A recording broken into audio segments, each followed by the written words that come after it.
মঞ্চে উপবিষ্ট শ্রী প্রবাল বসাক, সিরাজুল ইসলাম, জানে আলম, কার্তিক দাস বাউল, উজ্জ্বল মুখোপাধ্যায়, চিরন্তন প্রামাণিক, সংঘমিত্রা এবং সুজাতা বাগচি, আর নিচে যারা রয়েছেন সম্মানীয় এবং স্নেহভাজন ছাত্রছাত্রী, সবাইকে আমার শুভেচ্ছা জানিয়ে আমি সামান্য কিছু আলোচনা করব।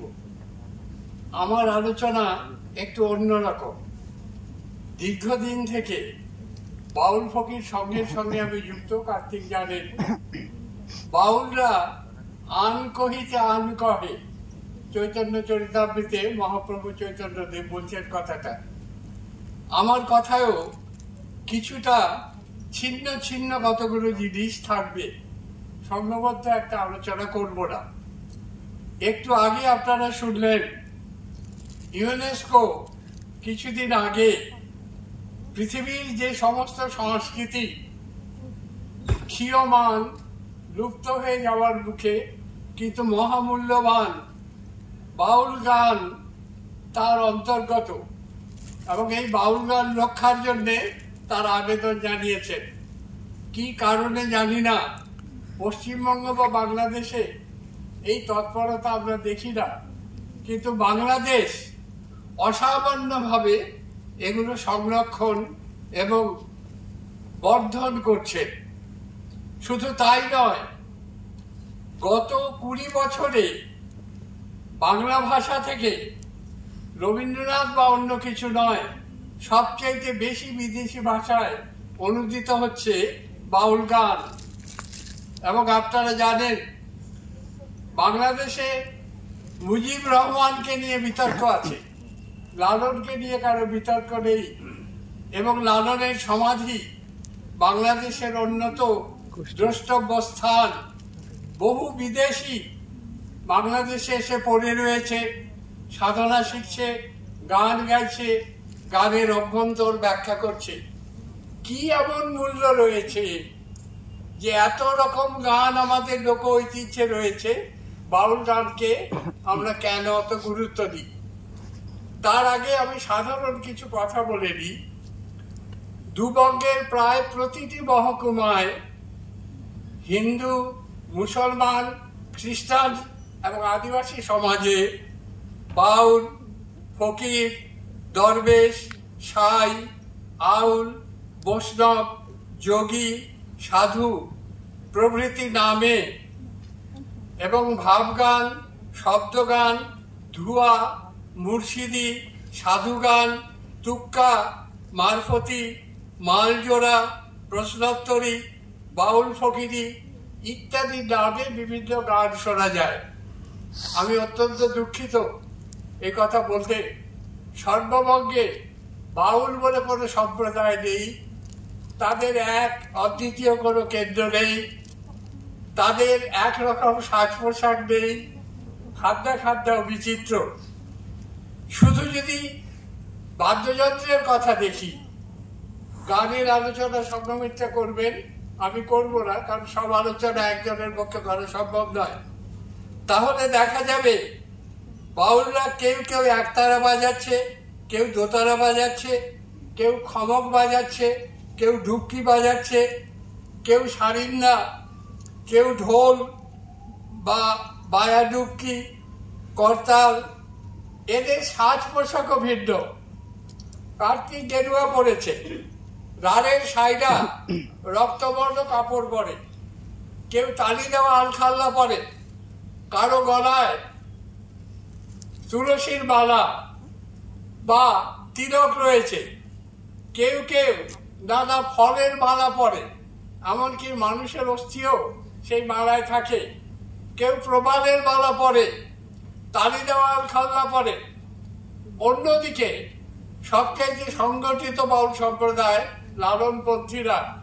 লালন একটি গানে লিখেছিলেন, সাদা বেশ তার সাদাকরণ, কালামালা নাইরে ধারণ। এই বাহ্যিক সাজসজ্জা নয়, এই অনুসারণে লালনপন্থীরা শুধু সাদা পরেন, অর্থাৎ বেশ বাস বিচিত্র এবং এদের কাপড়ের রঙগুলো যদি দেখেন, কেউ গেরুয়া পরে, সাইরা লাল টকটক, কাপালিকদের যে ড্রেস সেই ড্রেস তারা পরেন, অন্যে সাদা পরেন, কেউ কমলা রঙের পরেন, কারো মাথায় পাগড়ি থাকে, কারো গলায় গামছা থাকে, বাহ্যিক সাজ পোশাক ভিন্ন, এমনকি খাদ্য একটু ভিন্ন, সে আলোচনা আমি করছি না। তাহলে যদি চুল দেখে, কেউ সর্বকেশ রক্ষা করে, কারো মাথায় চূড়া বাঁধা চুল, কেউ সর্বকেশ রক্ষা করে না, কেউ চুল রাখে, দাড়ি কামায়। বহু আগে ক্ষিতিমোহন একটি বাউল গান সংগ্রহ করেছিলেন, চমৎকার বাউল গান। নানান বরণ গাভীরে ভাই, একই বরণ দুধ, সারা জগৎ প্রভি দেখলাম একই মায়ের পুত। বিচিত্র রূপী নানা ক্ষুদ্র ক্ষুদ্র সম্প্রদায় বিভিন্ন নামে যে পরিচিত, তাদের বাহ্যিক এই বৈচিত্র্য নানা বর্ণ গাভীর মতো, কিন্তু এক বর্ণ দুধের মতো তাদের মূল জীবনের প্রত্যয়গুলো প্রায় একরকম।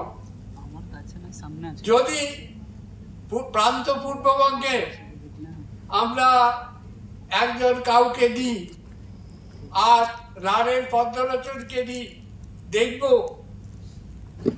ইহদেহের বন্দনা, মানুষের মহিমা, কেউ অনুমান মানে না যে ঈশ্বরের কথা বললেন সেই রকম অদেখা ঈশ্বরকে বাউল বিশ্বাস করে না। এবং ভারতবর্ষের ইতিহাসের দুটি মহান দিক আছে। একটি দিকের কথা বলেছেন রবীন্দ্রনাথ এবং ক্ষিতিমোহন, ভারত বদ্ধা। এখানে নানা গোষ্ঠীর মানুষ এসেছে, নানা ধর্ম সম্প্রদায় এসেছে, কিন্তু সবগুলোর মধ্যে একটা সমন্বয় হয়েছে। এই সমন্বিত সংস্কৃতি ভারত আত্মার মূল স্রোত। আরেকদিকে কবির খুব সুন্দর করে একটি পদে বলেছিল, দৈনন্দিন জীবনে আমরা দুটো জিনিস ব্যবহার করি। একটা কাঁচি সব কিছুকে কেটে টুকরো টুকরো করে দেয়, যেমন হিন্দু সমাজে চতুর্বর্ণ বিভাগ, অস্পৃশ্য বিভাগ, মানুষের অধিকার থেকে বঞ্চিত করে বহু মানুষকে সম্মান দেওয়া হয় না। দাদু দুঃখ করে বলেছিলেন, এক আশ্চর্য দেশ, জীবত ব্রহ্মকে কই না পুছে, মুর্দাকে মেহমানি।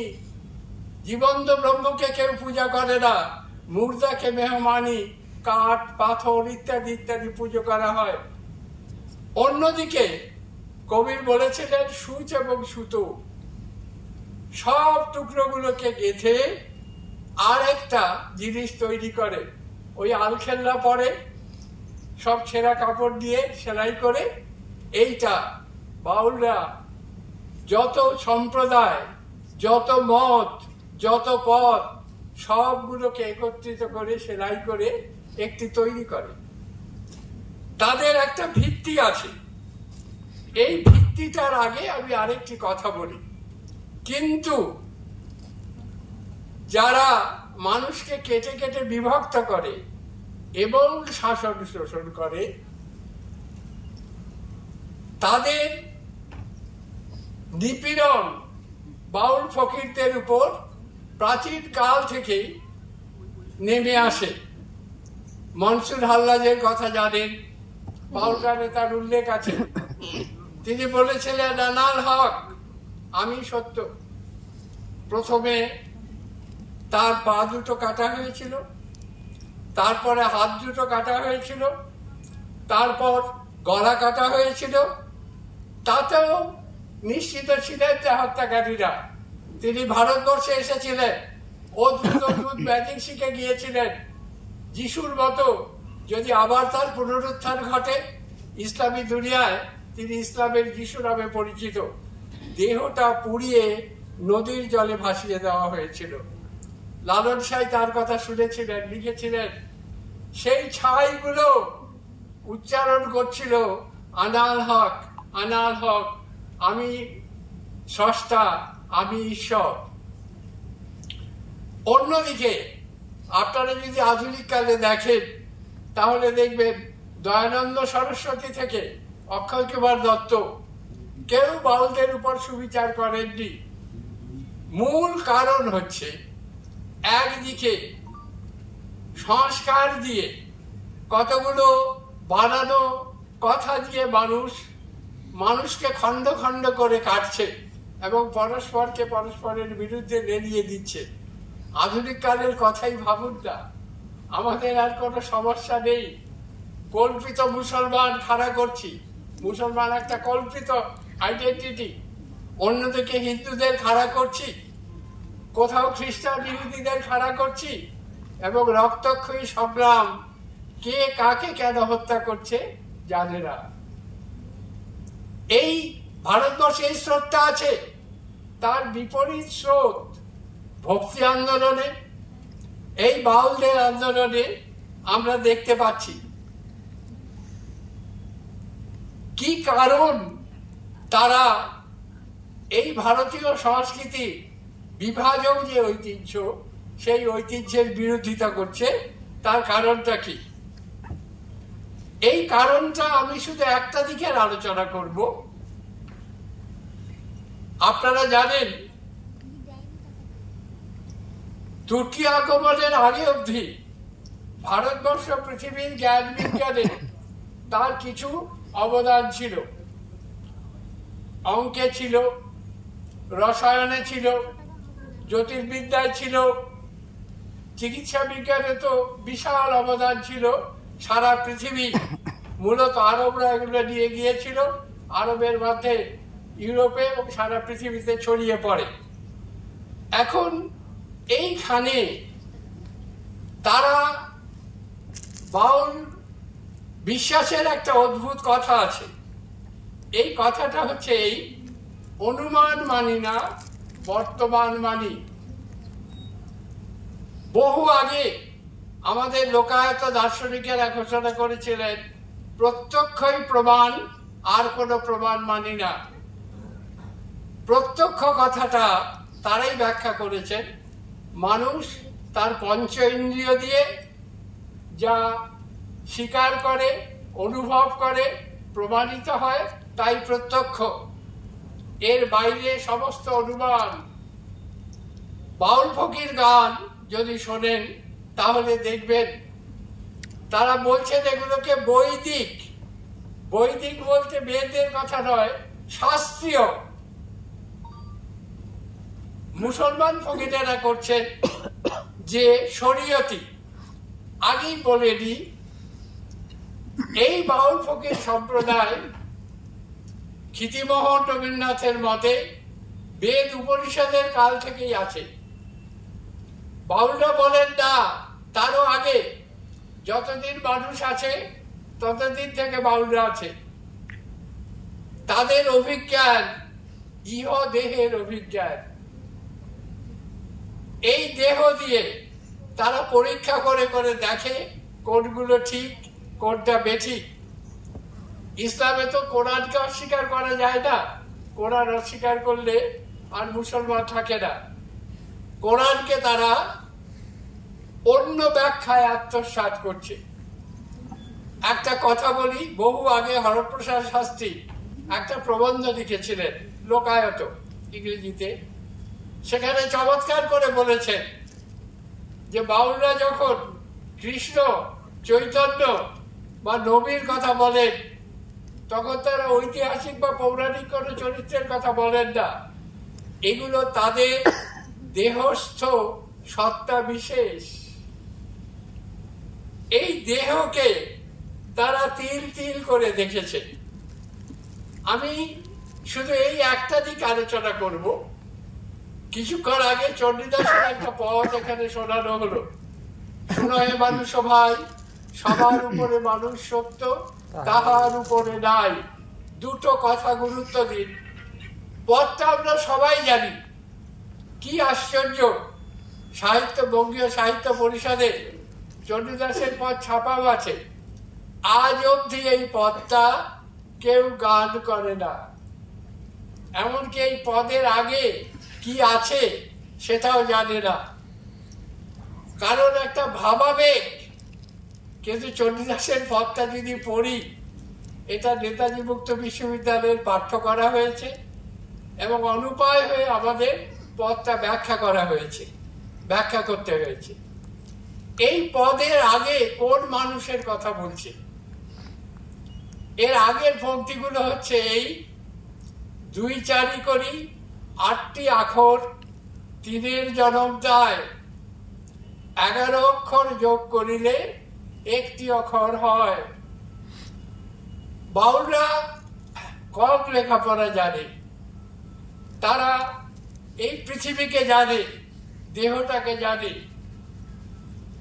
মায়ের 4টি উপাদান আর পিতার 4টি উপাদান: হাড়, হাড্ডি, বডি, মগজ, লৌহ, পশম, গোস্ত, পোস্ত।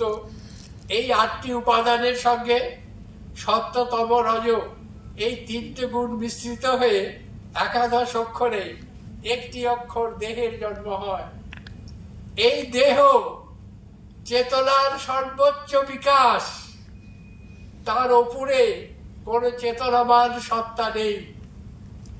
সবার উপরে মানুষ সত্য, সত্য মানে প্রমাণিত। লালনের একটি গান আছে: মানুষ তত্ত্ব যার সত্য হয় মনে, সে কি আর অন্য তত্ত্ব মানে? মানুষ তত্ত্ব সত্য যার মনে হয়, দেব দেবতায় গাড়ি আছে, দেব দেবতা, ভূত প্রেত ইত্যাদি তারা মানে না। আরো মজা, এই দেহতত্ত্ব বিশ্লেষণ করে বাউলরা দেখেছে যে 5 ভূত নয়, তারা 4 ভূতকে স্বীকার করে, আর আধা আধা মাতৃপিতার উপাদানে এই দেহ গঠিত হয়। এই দেহে হিন্দু নেই, মুসলমান নেই, খ্রিস্টান নেই, শুধু দেহ আছে। পৃথিবীর সমস্ত মানুষ একইভাবে জাত হয়, একই রকম জীবন চায়। কি চায়? বহু আগে ভারতচন্দ্রের কাব্যে দেখি একটা বর্ণনা ছিল যে আমার সন্তান যেন থাকে দুধে ভাতে, পেট ভরে একটু খেয়ে যেন বেঁচে থাকি চায়। নজরুল পরে লিখলেন যে একটা ক্ষুদ্র মৃৎপাত্র ভরা মানুষের অভাব, শোয়ার একটু জায়গা চায়, বিশ্রাম চায়, খাদ্য চায়, কিন্তু শীতের চোর এসে সব হরণ করে নিয়ে যায়। পরবর্তীকালে জীবনানন্দ দাশ এলেন, তিনি বললেন আর একটা জিনিস চায়, মানুষ মানুষের ভালোবাসা চায়। এই ভালোবাসা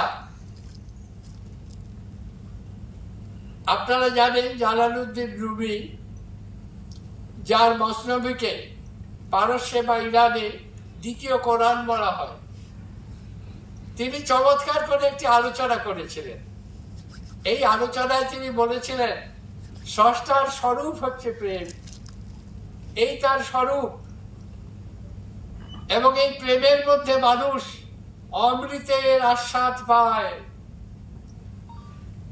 আমাদের দেশে বাংলা ভাষার অন্যতম শ্রেষ্ঠ গ্রন্থ চৈতন্য চরিতামৃত সূচনায় আমাদের 4টি পুরুষার্থ, ধর্ম, অর্থ, কাম, মোক্ষ, এইখানে যুক্ত হলো 5ম পুরুষার্থ প্রেম। এই প্রেমের ব্যাখ্যা কিন্তু এখানেই দিয়েছেন। এই প্রেম হচ্ছে কি? আত্মেন্দ্রিয় প্রীতিবাঞ্ছা, তারে বলি কাম। কৃষ্ণেন্দ্রিয় প্রীতিবাঞ্ছা, ধরে প্রেম নাম। কৃষ্ণ কথাটাকে বাদ দিন, বাদ দিলে কি হচ্ছে? প্রিয়জনের জন্য নিজেকে উৎসর্গ করো, সেবা। এই সেবা কার? ভারতীয় শাস্ত্রকে ব্যবহার করে বাউলরা ভাববাদী ভারতীয় শাস্ত্রকে বা ইসলামী শাস্ত্রকে নস্যাৎ করে। আপনারা জানেন সুফি, বেসরা সুফি পরম্পরায় নবীন নূর এই নবীন নূরে, আল্লাহর নূরে নবী, আর নবীন নূরে সারা জাহান পয়দা। নবীন নূরে যদি সব জাহান পয়দা হয়, তাহলে হিন্দুর দেহে, খ্রিস্টানের দেহে, মুসলমানের দেহে, চন্ডালের দেহে, ইহুদির দেহে তো নবীন নূর হয়েছে। ব্রহ্ম যদি সবখানে বিরাজিত হয়, নরে নারায়ণ থাকে, তাহলে হিন্দু মুসলমানের ভেদ কিভাবে তুমি করো? চৈতন্য চরিতামৃতে চমৎকার করে সনাতনকে বলছেন মহাপ্রভু চৈতন্য, কৃষ্ণের যতক লীলা সর্বোত্তম নরলীলা, নরবপু তাহার স্বরূপ। নরবপু তাহার স্বরূপ, স্রষ্টার স্বরূপ। তাহলে জাতিভেদ, সাম্প্রদায়িক ভেদ, দেশভাগ, রক্তক্ষয়ী সাম্প্রদায়িক দাঙ্গা, ধর্মকে নিয়ে পৃথিবীতে আজ অবধি যত যুদ্ধ হয়েছে, যত মৃত্যু হয়েছে, এই মৃত্যু মহাযুদ্ধের চাইতে বেশি। একদিকে মানুষকে ছিন্ন ভিন্ন করা তত্ত্ব দিয়ে, দর্শন দিয়ে, আর একদিকে মানুষকে একেবারে দৃঢ় পরীক্ষালব্ধ উপাদানের উপর দাঁড়িয়ে যে মানুষের জাতি একটি, সেটা মানুষ জাতি। কি অদ্ভুত কথা বলেছিলেন রুমি, আপনারা ভাবতে পারবেন না। একটি বিখ্যাত বই আছে, আমি অনেককে পড়তে বলি, ডক্টর রমা চৌধুরী বেদান্ত ও সুফি দর্শন। এখানে রুমির আলোচনা করে তিনি দেখাচ্ছেন, রুমি পরিষ্কার বলছেন, আমি ইহুদি নই, আমি মুসলমান নই, আমি খ্রিস্টান নই, কোনো কিছু নই। এবং আমি কি? আমি কোনো দেশেরও নই। সারা পৃথিবী জুড়ে একটি জাতি আছে যারা মানুষ জাতি। যেমন পশু, শিয়াল, বেড়াল, কুকুর, তেমনি মানুষ জাতি। পাশাপাশি আমরা ধর্ম সম্প্রদায় সৃষ্টি করেছি, দেশের সীমানা সৃষ্টি করেছি, অনধিকারী প্রবেশ তৈরি করেছি। একদিকে রড রক্ত হিংসা, আরেকদিকে প্রেম ভালোবাসা আর মানুষের প্রতি সহানুভূতি। একই উপাদানে সবাই তৈরি। কালান্দারিয়া ফকির, আপনারা জানেন, বুয়ালি কালান্দার সিন্ধু প্রদেশে এদের কেন্দ্র স্থাপন করেছিল। বছর দুয়েক আগে এখানে একটা মাদ্রাসা নতুন করে গড়ে ওঠে এবং গুলি চালিয়ে প্রায় 50 জন মানুষকে যখন নাচ গান করছিল, ড্যান্সিং দরবেশ, কিংবা আপনারা ইয়াদ মাস কালেন্দার যে গানটা শুনেছেন, এদের গান, এই কলন্দরা এক সময় সারা বঙ্গে ব্যপ্ত হয়ে গিয়েছিল। মুকুন্দ চক্রবর্তী চণ্ডীমঙ্গলে কলন্দরদের কথা শুনবেন, ঋণ করি নাহি দাও নহ কলন্দার। কলন্দররা বলতেন, না হাম হিন্দু হয়েঙ্গে, না হাম মুসলমান, मैं तो कलंदर है। এইবার আমি চলে আসি আমাদের একটু বঙ্গদেশে। আপনারা জানেন, বাউলদের মধ্যে 3টি নামকে রবীন্দ্রনাথ ব্যবহার করেছেন। রাঢ়ের কোনো বাউলের নাম কখনো রবীন্দ্রনাথের কোনো লেখায় নেই, তার নিজস্ব লেখায় চিঠিপত্রে নেই। গগন, হাসন এবং লালন। হাসন রাজা, অনেকের ধারণা বাউলদের নিম্নবর্গ, অপ সম্প্রদায় বলা হয়। বঙ্গের ধর্মের সবচেয়ে সংগঠিত গোষ্ঠী বৈষ্ণবেরা। আজ অব্দি 10,000-এর মতো বৈষ্ণব পদাবলী আবিষ্কৃত হয়েছে, কিন্তু অদ্যাবধি 2 বঙ্গে যে বাউল গান ছাপা হয়েছে আর যার সন্ধান জানি ছাপা হয়নি, তাদের সংখ্যা 20,000-এরও বেশি। এনামুল হক বঙ্গে সুফি প্রভাব বিখ্যাত বই, 1935-এ কলকাতার বিশ্ববিদ্যালয়ের গবেষণা গ্রন্থ। সেখানে তার ধারণা, মুসলমান সমাজে শতকরা 15% লোক এই বাউল মতবাদের অন্তর্গত।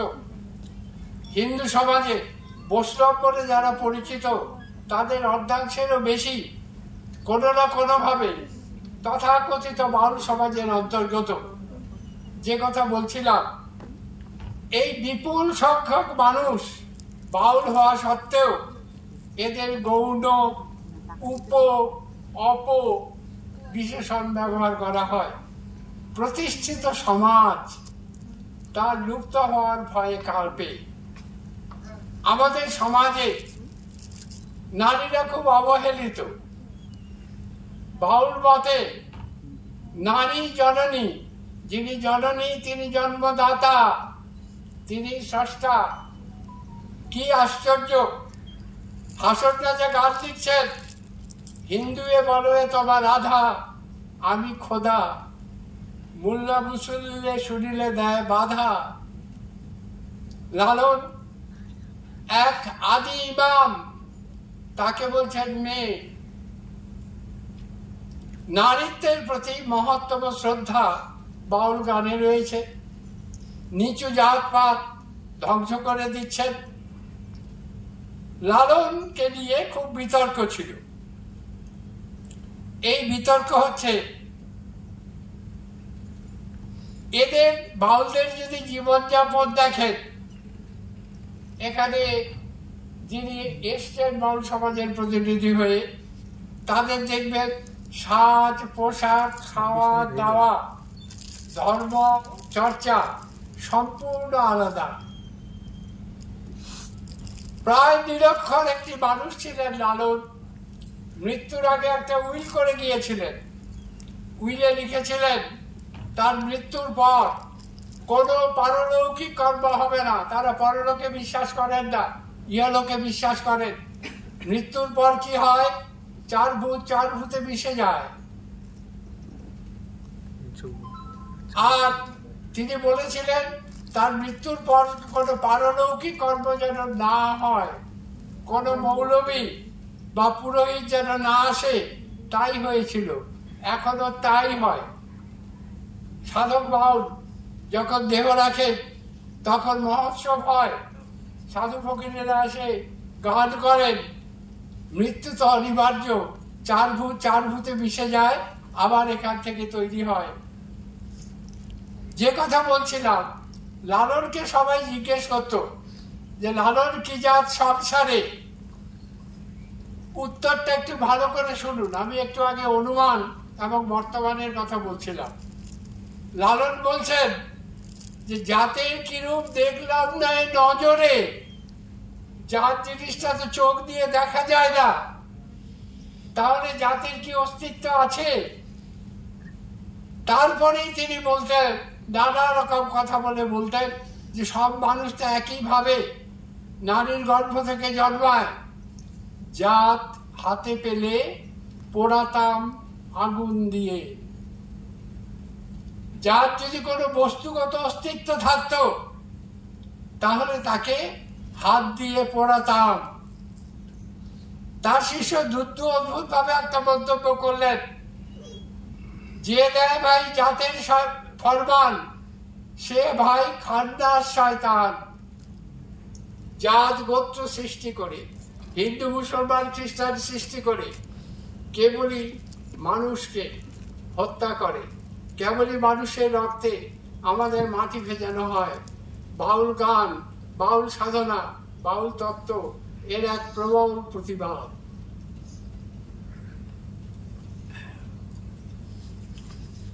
বাউল ফকিরেরা নিজেকে দ্বীপের মতো করে বহু দ্বীপ জ্বালাতে চেষ্টা করেন। এখনো সাধু সভা হয়, গান হয়, বিচার এবং বিতর্কের গান। মৌলবাদের রমরমা আমরা আমাদের সমাজে দেখি, কিন্তু কোন সমাজে শুধু নেতি থাকে না। আজকে তো অদ্ভুত এক অন্ধকার সারা ভারতবর্ষে, বিশেষত পশ্চিমবঙ্গে। এই অন্ধকারের মধ্যেই একদিকে হিংসা, উৎকোচ, বর্বরতা, শাসন শোষণ, বিপরীতে সমস্ত মানুষের নিরুচ্চারিত প্রার্থনা, আমরা সুস্থতা চাই, আমরা শান্তি চাই, আমরা বেঁচে থাকতে চাই, আমরা খাদ্য চাই, একটু বাসস্থান চাই, আর মানুষের স্নেহ ভালোবাসা, বাৎসল্য, প্রেম, যা মর্তের অমৃত, সেগুলোকে চাই। এটা আর কোথাও নেই, শুধু মানুষে আছে।